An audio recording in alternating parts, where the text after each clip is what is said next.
You buy something small at first, a better apartment, a newer car, furniture that finally makes your place feel like an adult lives there. And for a while, it feels like progress. You stop checking prices as carefully. You upgrade little things. Your life starts looking more stable.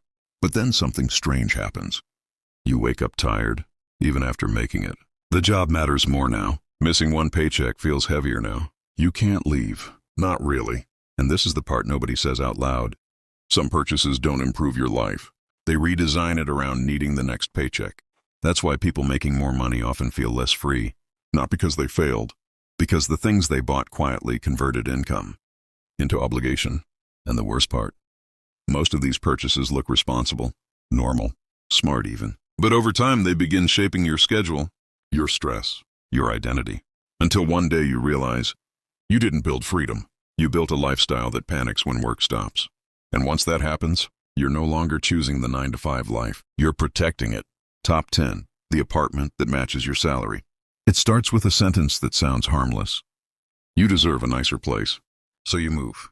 Better lighting, safer neighborhood, cleaner kitchen, maybe a gym downstairs. At first it feels peaceful, like your life is finally catching up to your effort. But watch what changes next. You stop thinking in terms of freedom and start thinking in monthly obligations. The rent isn't just rent anymore. It becomes the number your entire life organizes itself around. Suddenly quitting your job feels irrational. Taking risks feels irresponsible. Even resting starts feeling expensive. And here's where it gets dangerous. The nicer the space becomes, the harder it is to emotionally move backward. Because now your identity lives there. You don't just fear losing comfort. You fear becoming the version of yourself that had less. So you stay at jobs longer, accept treatment you hate longer, delay change longer. Not because you're weak, because your environment trained your nervous system to associate stability with spending. And the strange part, from the outside, your life looks upgraded. Inside, your freedom margin got smaller. And once your baseline cost rises, every future decision starts passing through fear first, which leads to the next trap. Top 9, the car that becomes a monthly reminder. You tell yourself it's reliable. And maybe it is. The newer car. The leather seats. The smooth silence when the door closes. It feels earned, like proof you're moving forward. But a strange psychological shift happens when your transportation becomes debt. Every morning, the car reminds you to keep earning. The payment, insurance, maintenance, gas. You're no longer driving freedom. You're driving recurring pressure. And because the payment feels manageable, you ignore the total effect. That's how lifestyle inflation works. Not through one catastrophic choice. Through dozens of comfortable ones. Here's the part people miss. A financed lifestyle changes your tolerance for uncertainty. You stop asking, what do I want? And start asking, what can I safely maintain? Different question, different life. And over time, the car stops being transportation. It becomes emotional handcuffs with heated seats. Then something worse happens. You adapt. The excitement fades. The payment stays. So now you need the same income, just to feel normal again. Not richer, normal. And this is where the cycle starts tightening. Because now your purchases aren't improving your life anymore. They're defending a version of it. Top 8, the subscription life. This one barely feels real. That's why it's powerful. Nothing individually hurts. Streaming, storage, delivery apps, premium software, memberships, convenience fees, tiny leaks. But together, they quietly automate dependency. Because subscriptions do something psychologically dangerous. They normalize permanent consumption. You stop deciding if something is worth it. You just keep being charged. And eventually, your entire lifestyle becomes recurring. Recurring entertainment, recurring dopamine, recurring comfort, recurring bills. But here's the deeper problem. Subscriptions reduce friction. And friction is what makes people conscious. Without friction, spending becomes invisible. Which means your future slowly gets negotiated by default settings. Not intention. And once convenience becomes your baseline, ordinary life starts feeling unbearable. Waiting becomes painful. Cooking feels inefficient. Silence feels empty. So you keep paying to avoid discomfort. Not because you need more.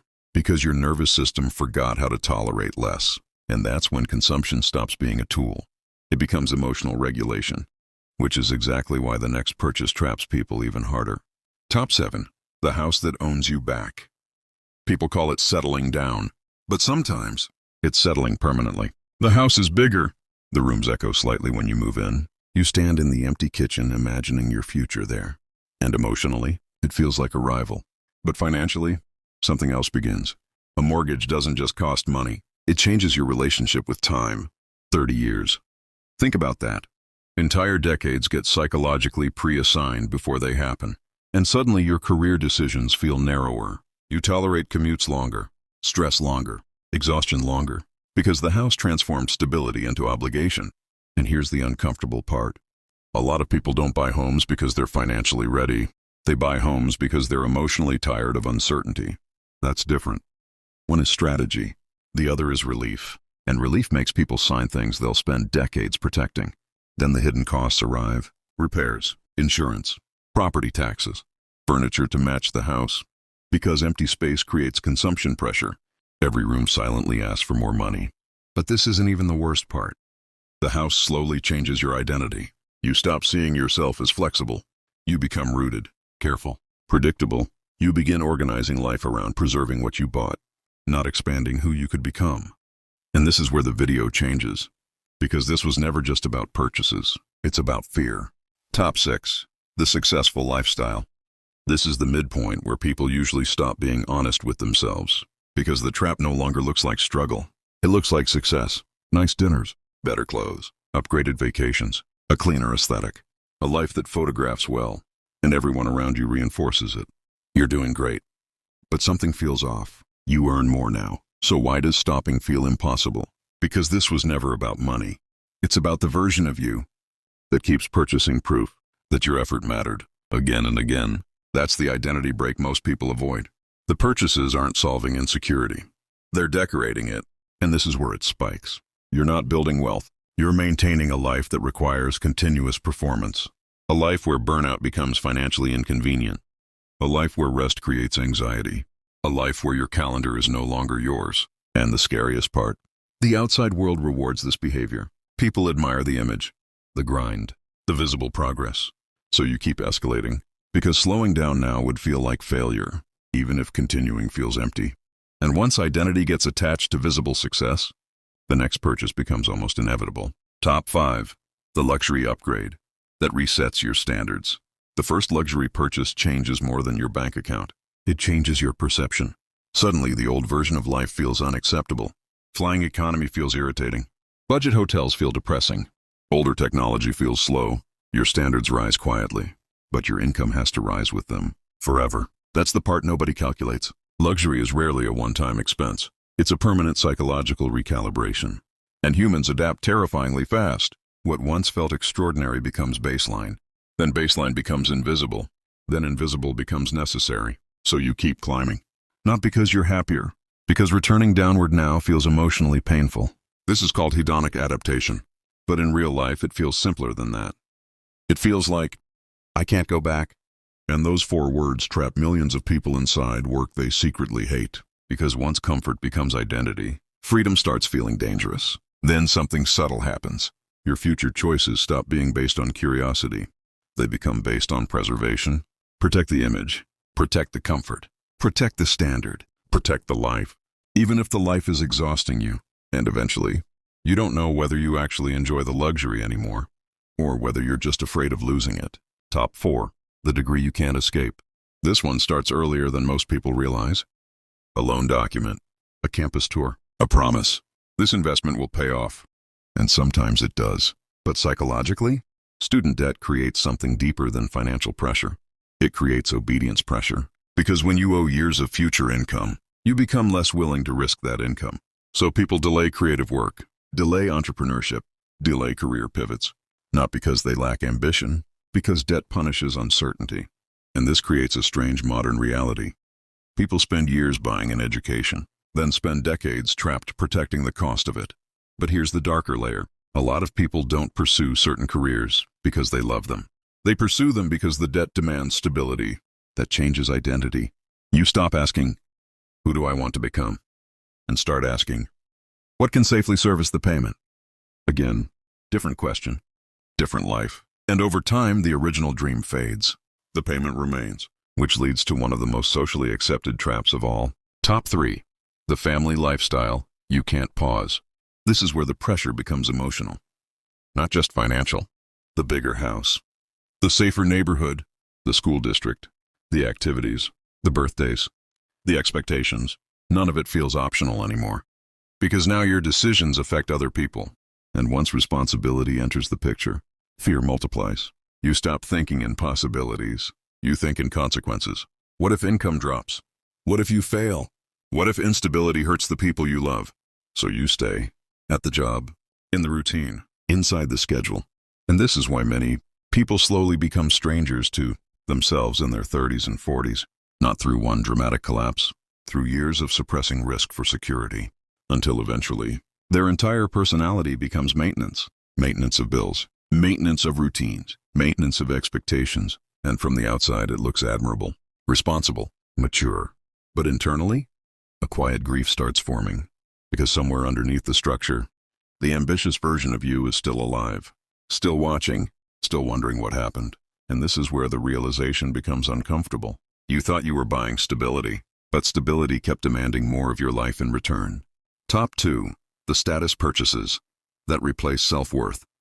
At this level, the purchases stop being functional entirely. They become symbolic. The watch, the designer labels, the luxury apartment, the expensive dinners posted online. And no one admits the real reason they buy them. Because status purchases are rarely about enjoyment. They're about reassurance. Reassurance that you matter, that you've progressed, that your life is visible. But the problem with external validation is that it expires quickly, which means the spending never ends. You need a newer version, a better version, a more impressive version. And eventually your financial life becomes performance art, everything curated, everything optimized for appearance, while internally, stress quietly grows. This is the second spike. This isn't wealth. It's identity outsourcing. You handed your self-worth to objects, then built a work schedule to keep funding them. And once social status becomes emotionally necessary, you become incredibly easy to control. Because now your fear isn't survival, it's perception. What will people think if you downgrade? If you disappear? If you stop performing success? So you continue, even exhausted, even numb, even trapped. And that leads to the final purchase, the one underneath all the others. Top 1, the life designed around needing permission. This is the purchase nobody notices. Because technically, you never bought an object, you bought a structure. A life where every expense quietly requires ongoing approval from your job. That's the real trap. Not the car, not the house, not the subscriptions, the dependency. The moment your lifestyle becomes too expensive to interrupt, that's when freedom disappears. And most people don't notice it happening because the transition feels responsible. You budget, you optimize, you automate payments. Everything looks stable. But underneath that stability, your time stopped belonging to you. You can't pause, can't explore, can't disappear for 6 months and rethink your life. Because too many systems now depend on uninterrupted income. And this creates the strangest modern prison of all. A comfortable cage. That's why so many people look successful and feel trapped at the exact same time. Because the goal was never ownership. It was control over your time. But somewhere along the way, people started buying symbols of freedom instead of freedom itself. And the system loves that. Because financially dependent people are predictable people. They keep showing up, keep consuming, keep tolerating, even when they're exhausted, even when they know something feels wrong. And maybe that's the deepest contradiction in modern life. The purchases that look the most successful often create the least flexible future. So the question was never, can you afford it? That's too small. The real question is, what will this purchase force your future self to keep tolerating? Because every recurring expense quietly makes a demand. Keep earning, keep performing, keep maintaining, and eventually, you wake up realizing your entire life has been optimized around continuity, not freedom.